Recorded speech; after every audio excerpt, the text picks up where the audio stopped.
Situation en Guinée. Merci Madame la Présidente pour la parole. Madame la Ministre, la Guinée traverse une crise inquiétante depuis le coup d'État du 5 septembre 2021.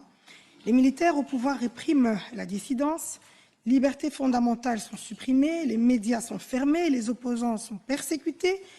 Les disparitions récentes de deux figures emblématiques de la société civile, Oumar Silla dit Fonike Mengue et Mamadou Biloba, enlevés et détenus sans nouvelles depuis juillet, montrent la brutalité de ce régime. Depuis cette prise de pouvoir, 62 manifestants ont été tués par les forces de sécurité dans l'impunité la plus totale. Le retour à l'ordre constitutionnel semble repousser indéfiniment. Nous devons, en tant que défenseurs des droits humains, dénoncer ces abus et exiger des actions concrètes. La Belgique ne peut rester simple spectatrice. Elle doit être un acteur de solidarité internationale.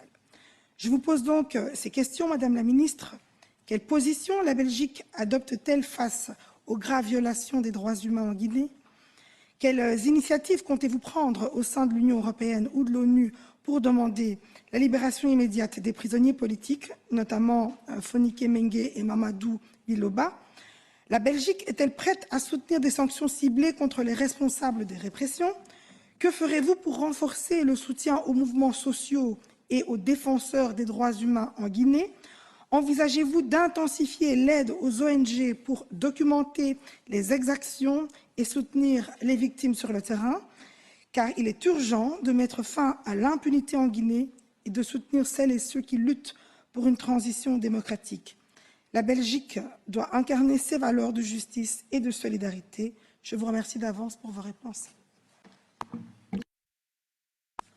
Je vous remercie, Madame Moutier-Bélé Ngoy, pour votre question, qui a le mérite aussi de mettre en lumière un autre conflit dont nous ne parlons pas assez. En tout cas, la situation en Guinée, effectivement, vous l'avez très bien évoqué, est grave. La situation des droits de l'homme est extrêmement difficile. Et la transition démocratique prend du retard. De multiples violations en matière des droits humains sont observées. Et évidemment, nous restons vigilants dans nos contacts avec les autorités. On ne manque jamais de faire part de nos attentes concernant l'espace démocratique et la société civile. Et je note à cet égard, d'ailleurs, le verdict qui a été rendu le 31 juillet dernier par la justice guinéenne dans le procès des accusés des massacres du 28 septembre 2009 au terme d'un très long procès, d'une très longue procédure qui était aussi suivie de près par la communauté internationale. Alors, vous avez évoqué l'arrestation, la disparition forcée de Fonike Mengue et Biloba. L'Union européenne a réagi sur X le 12 juillet par la voix de son porte-parole à cette